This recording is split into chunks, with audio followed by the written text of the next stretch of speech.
Почитувани граѓани, почитувани представници на медиумите.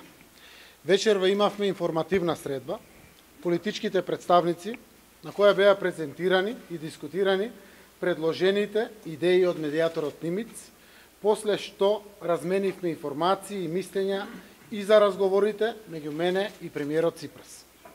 Овој процес бара инклузивност, посветеност и политичка одговорност со цел градење национален консензус во Република Македонија. Со решавањето на билатералниот спор, кој трае 25 години, имаме цел да обезбедиме напредок и интеграција на Република Македонија во Европската Унија и НАТО, како и заштита на националните интереси и достоинството на нашиот народ. За да ги оствариме овие цели, неопходна е вклученост на владата, опозицијата, председателот на државата, како и навремено и објективно информирање на граѓаните на Македонија. За тоа е потребна политичка волја и храброст од наша страна, но решение е можно доколку таква политичка волја постои и на грчката страна. Интеграцијата, заедно со реформите и економските мерки, се клучни за подобар живот на сите граѓани во Република Македонија. Им го должиме тоа на граѓаните и затоа ние, како влада на Република Македонија, ќе продолжиме да разговараме со сите политички чинители дома, како и со политичките представници на Република Грција.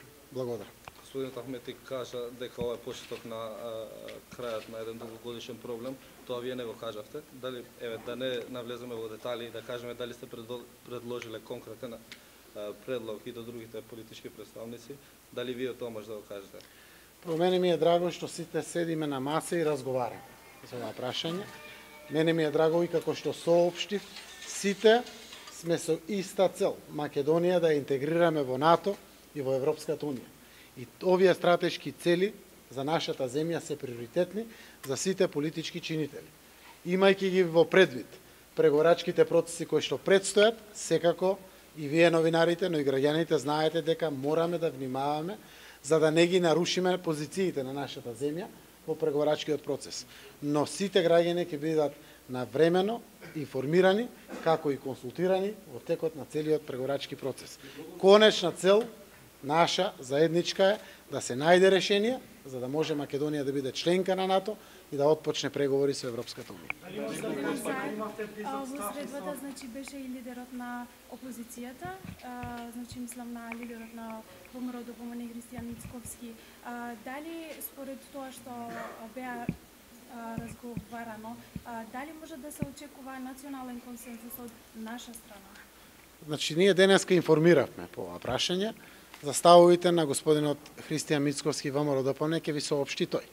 Еве јас ги соопштувам ставовите од мое име како председател на Социјалдемократскиот сојуз и премиер на владата на Република Македонија. Дали добивте впечаток дека имате блиски ставови вечерва за тие предлози од господин Мицковски и Иванов и така натаму? Немам повеќе што да додадам во функција на градење на национален консензус и во функција на изнаоѓање на решение на овој долгогодишен проблем. Премиере, дали ќе има и други вакви средби или ќе остане на ова?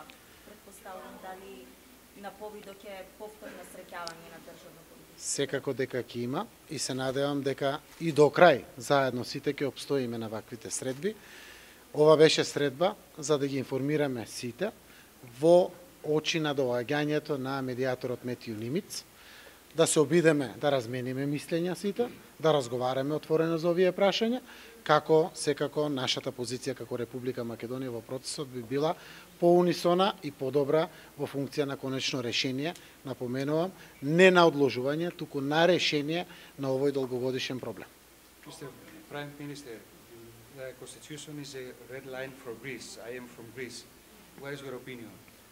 I will not discuss details because I want to give opportunities for the future process of negotiations in a favor of final solution, what will protect the dignity of the both citizens from the both countries and together for the both countries. Are you optimist? I am optimist. Господине Заев, сакав да ве прашам уште нешто. Значи, после посетата во Давос што го имавте со премиерот Ципрас, најавивте дека ќе го промените името на аеродромот. и автопатот. Значи сето ова ќе го направите во смисла на борбата против иредентизмот со која не обвинува Грција. Ме интересира дали беше разговарано уште нешто друго во оваа борба. Се мислам на другите споменици за кои не обвинува Грција и учебниците по историја и ваквите работи. Значи, до сега јавноста знае за овие работи, а само ќе ги повторам. Во процесот, во иднина, ќе бидат формирани, веројатно, работни групи кои што ќе ги гледат учебниците и во грчка страна и во нашата македонска страна. Значи беше. Апсолутно разговаравме за тоа што и го соопштивме на јавноста и важни се и како двете отстапници кои што Грција ги прави према Република Македонија. И за тоа беше јавно соопштено од премиерот Ципрас и навистина овие чекори не приближуваат кон градење меѓусебна доверба во функција на изнаоѓање на решение. Уште едно кратко, премиерот господинот Ципрас последно. Господинот Ципрас рече дека лидерот на опозицијата во Грција го одбра полесниот пат и реши да не се вклучи во процесот на решавање на проблемот со името. Дали доколку вие не добиете поддршка од ВМРО-ДПМН, ќе знаете сила да продолжите во овој процес и сами? Одговорот на ова прашање ќе ги урниса позициите на Република Македонија. Затоа јас останувам оптимист дека Македонија може да гради национален консензус за прашање од ваков национален интерес. Не би си дозволил ниту да ги коментирам грчките позиции во ова прашање. Јас, заради тоа што тоа е работа на грчката страна и верувам дека ќе изнајдат решение, конечно да има решение на овој долгогодишен проблем. Ви благодарам на сите.